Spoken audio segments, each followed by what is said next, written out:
रेशम से बंधे ख्वाब। रात की खामोशी में डूबा शहर चांदनी की हल्की चादर ओढ़े सो रहा था। आरव अपने पैतृक मकान विरासत की पुरानी छत पर बैठा खुली किताब के पन्नों में खोया था। यह किताब उसने आज ही कबाड़ी की दुकान से खरीदी थी। एक पुरानी जिल्द वाली प्रेम कहानियों का संग्रह।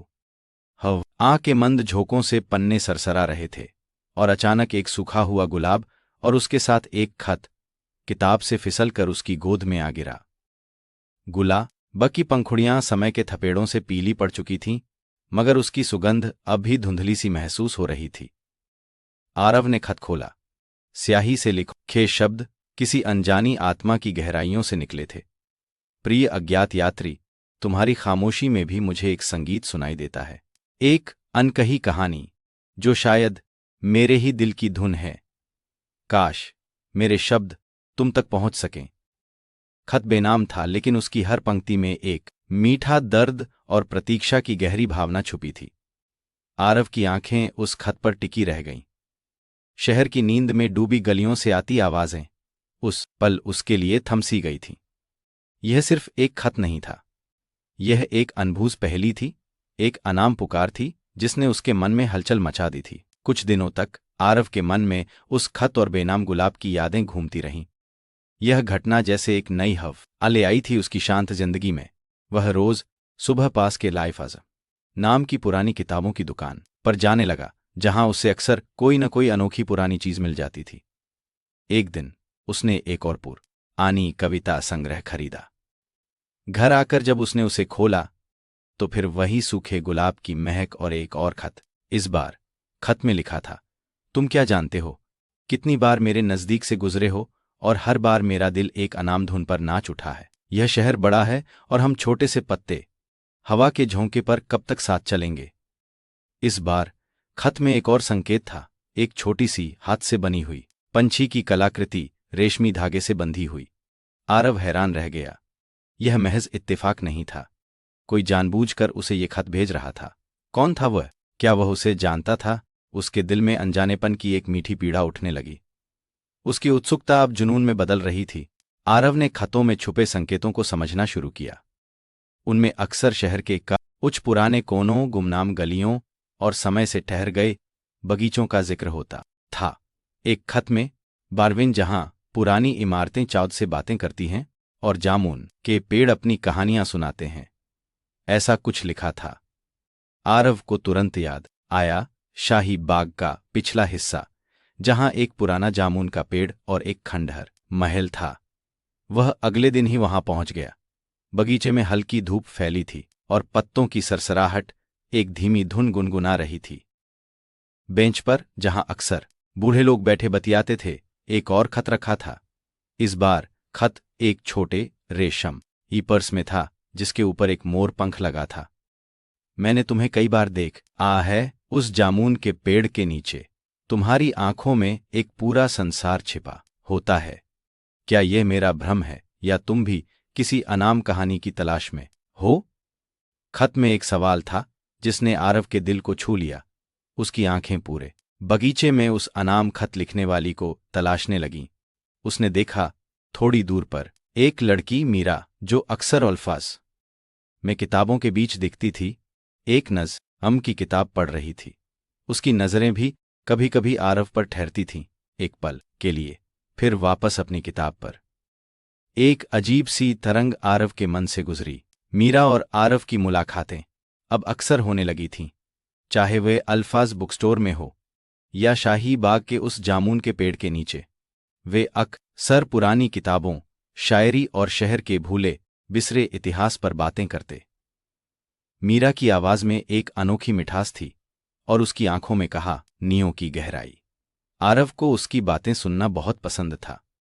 एक शाम वे एक पुरानी चाय की दुकान पर बैठे थे, जहां दीवारों पर पुरानी फिल्मों के पोस्टर लगे थे और हवा में अदरक वाली चाय की खुशबू घुली थी।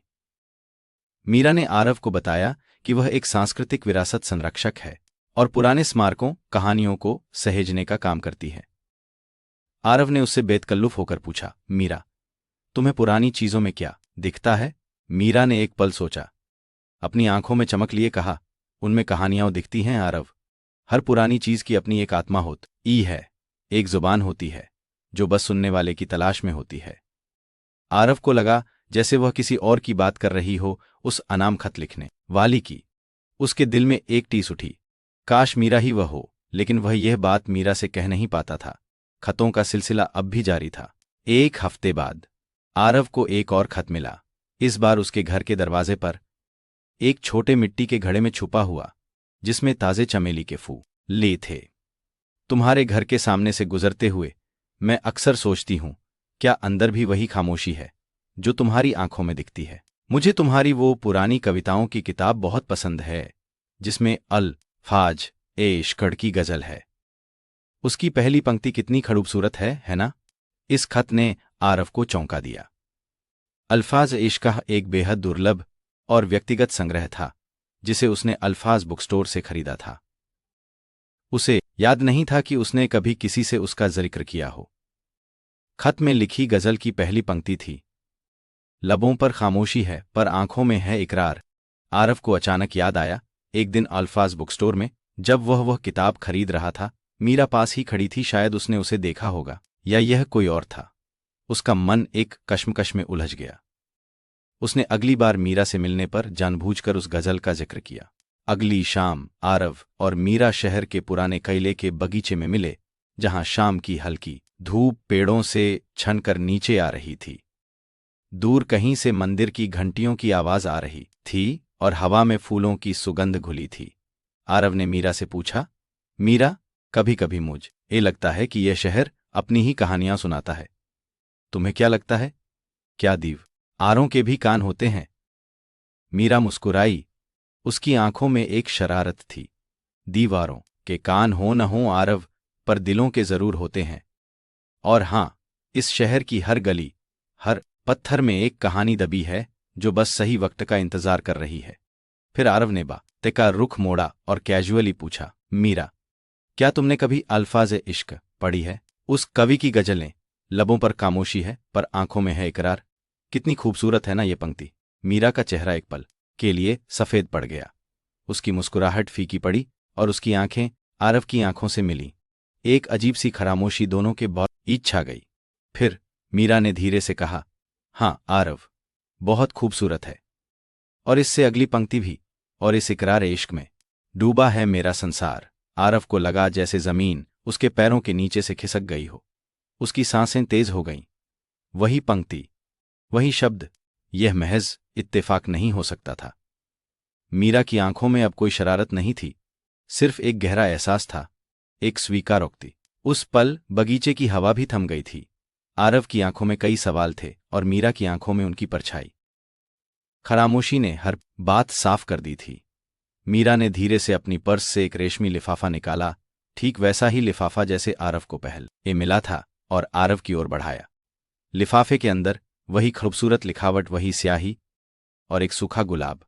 लेकिन इस बार खत में सिर्फ एक वाक्य था, क्या तुम तैयार हो मेरी अनकही कहानी सुनने के लिए? आरव ने लिफाफा उठाया। उसके हाथ हल्के से कांप रहे थे। उसने मीरा की आंखों में देखा, जहां अब कोई पर्दा नहीं था, सब कुछ स्पष्ट था। उसे याद आया मीरा का अल्फाज बुक स्टोर में चुपचाप खड़ा रहना, शाही बाग में उसकी वो चोरी की नजरें, चाय की दुकान पर कहा नियों की बातें। हर पल जुड़ता चला गया एक अदृश्य डोर से। उसने सोचा, वह जिस गुमनाम राज को ढूंढ रहा था वह उसके सामने ही था, उसकी आंखों में, उसकी बातों में। एक अनकही प्रेम कहानी जो खतों के जरिए उसके दिल तक पहुंची थी। आरव ने खत को अपने सीने से लगाया, जैसे वह सिर्फ कागज का टुकड़ा नहीं बल्कि मीरा के दिल की धड़कन हो। उसने धीरे से कहा, मीरा, तुम ही थीं? उसकी आवाज में अचरज और राहत दोनों थे। मीरा ने एक गहरी सांस ली। हां आरव, मैं ही थी। पहली बार तुम्हें विरासत के सामने देखा था, जब तुम किताबों की दुकान से निकल रहे थे। तुम्हारी आंखों में एक अलग ही ठहराव था, एक अनकही दुनिया थी। मुझे लगा शायद तुम भी मेरी तरह कहानियों के प्रेमी हो। उसने आगे कहा, मैं नहीं जानती थी कि कैसे कहूं, कैसे तुम्हारी उस खामोशी को अपनी बात सुनाऊं। मुझे लगा खतों के जरिए शायद मैं तुम्हारे दिल तक पहुंच सकूंगी, बिना तुम्हें डराए, बिना तुम्हें विचलित किए। और मैं देखना चाहती थी क्या तुम भी उस अनजाने के प्रति उत्सुक होते हो, उतना ही जितना मैं तुमसे हो चुकी थी। उसकी आंखों में आंसू थे जो खुशी और डर के बीच झूल रहे थे। आरव ने धीरे से अपन हाथ बढ़ाया और मीरा का हाथ थाम लिया। उसकी उंगलियों का स्पर्श एक घर मजोशी ले आया। मीरा, मैं भी तुम्हें कब से देख रहा था। तुम हारे अंदर भी मुझे एक पूरी कहानी दिखती थी, और मैं इन खतों के जरिए तक तुम्हें ढूंढ रहा था, यह जानते हुए भी कि शायद तुम मेरे आसपास ही हो। चांदनी अब और गहरी हो चली थी और किले के ऊपर तारे टिमटिमा रहे थे। आरव और मीरा साथ बैठे थे। उनके बीच अब कोई खामोशी नहीं थी, बल्कि एक नई कहानी का आगाज था। खतों का सिलसिला खत्म हो चुका था, पर अब उनकी अपनी बातें शुरू हो चुकी थीं। वो शायद इन खतों से भी ज्यादा गहरी और मीठी थीं। उन्होंने एक दूसरे को अपनी अनकही बातें बताईं, अपने डर, अपनी उम्मीदें और उस प्यार का इजहार किया जो अब तक सिर्फ खामोश खतों में सांस ले रहा था। आरव ने कहा, ये रेशम के धागों से बुने ये खिल। वाब मीरा, तुमने इन्हें एक हकीकत बना दिया है। मीरा ने मुस्कुराते हुए अपना सिर उसके कंधे पर टिका दिया। हवा में अब सिर्फ चमेली की खुशबू नहीं थी, बल्कि दो दिलों की मिलन की सुगंध थी। शहर की नींद में दो आत्माएं जाग उठी थीं, जिन्होंने अपनी कहानियां खामोशी से शुरू की थीं और अब एक दूसरे के साथ एक नई दुनिया रचने को तैयार थीं। यह सिर्फ एक इत्तेफाक नहीं था, यह नियति थी जिसने खतों और गुलाबों के जरिए उन्हें मिलाया था, ताकि रेशम से बंधे ख्वाब अब हकीकत बन सकें। आपको ये कहानी कैसी लगी, हमें कमेंट्स में बताएं और चैनल को सब्सक्राइब करना न भूलें।